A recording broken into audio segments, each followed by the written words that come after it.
আমার বাবার কোনো বিশ্বাস নাই, যে কোনো মুহূর্তে যে কোনো দিন মুরগির মতন ক্যাক করে ধরে ক্যাক করে বিয়ে দিয়ে দেবে। এই বলো না কি করবো? আমি কি বলবো, যা করার তো তোমার বাবাই করবে। যা করার তো তোমার বাবাই করবে। আমারই কোনো একটা ডিসিশন নিতে হবে। এই চলো আমরা বিয়ে করে ফেলি। এই তুই কি করতেছিস? ওই যে চায়না পড়তে যাচ্ছি তো, বাসা খুঁজতেছি। আপনি চায়না পড়তে যাচ্ছেন? এই তো আগামী মাসেই যাও। ও তো কবে ফিরবেন? 2-3 বছরের আগে তো আসতে পারবো না, টিকেটের যে দাম। তাহলে 2-3 বছর আমার বাবা আমাকে বাসায় বসিয়ে রাখবে বিয়ের জন্য। তারপর আপনি যখন বিদেশ থেকে পড়াশোনা শেষ করে আসবেন, তখন আমার বাবা আমাকে বলবে যে মা, শাকিলের তো পড়াশোনা শেষ, এখন তোকে ওর সাথে বিয়ে দিয়ে দেই। কি এমনটা বলবে তাই না? এরকম বললে তো খুবই ভালো হয়। আমাকে তো তোর জন্য বাসায় বসিয়ে রাখবে বাবা, ভোরে বিয়ে দিয়ে দিবে। তারপর 2-3 বছর পর তুই আসিস আমার বাচ্চা কাচ্চার মুখ দেখতে।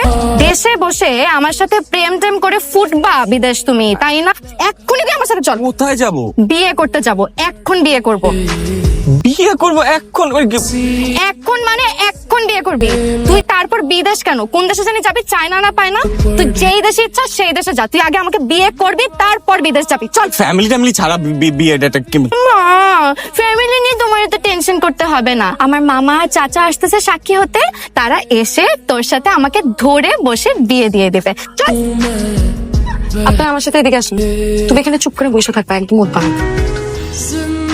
আমারে দিলেন না? মামা, ও আপনার ছোট, আপনি ওকে আপনি করে কেন বলতেছেন? অন্য দাতারা সবসময় একটু বড়ই থাকে।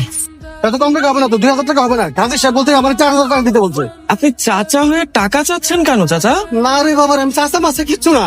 টাকা দিন, আর 2000 টাকা দিন। কাজটা ঠিক হয় নাই, এরকম ভুয়া মামা চাচা দেখায় বিয়ে করছে, এটা একদম ঠিক করি নাই। একদম চুপ। তোমার বাবা যদি আমার বাবা যদি তোমার বাবা যদি জানতে পারে আমরা বিয়ে করছি, আমারে তো জ্যান্ত পুতবে, আমার ফ্যামিলির সুদ্ধা পুতবে। কেন, তোমার সাহস নাই? আমার জন্য ফাইট করতে পারবে না তুমি? জান ভাই, আমি তো মার্শাল আর্ট শিখি নাই কখনো। বলো দেখটা, মারামারি করতে বলে। তোমার বাবার সাথে মারামারি করতে হবে? আমার আব্বা এত খারাপ। আমার ভয় লাগতেছে। একটা গাব গাছরে বিয়া করছে, এটা মানুষ করতে করতে আমার জীবন শেষ হয়ে যাবে।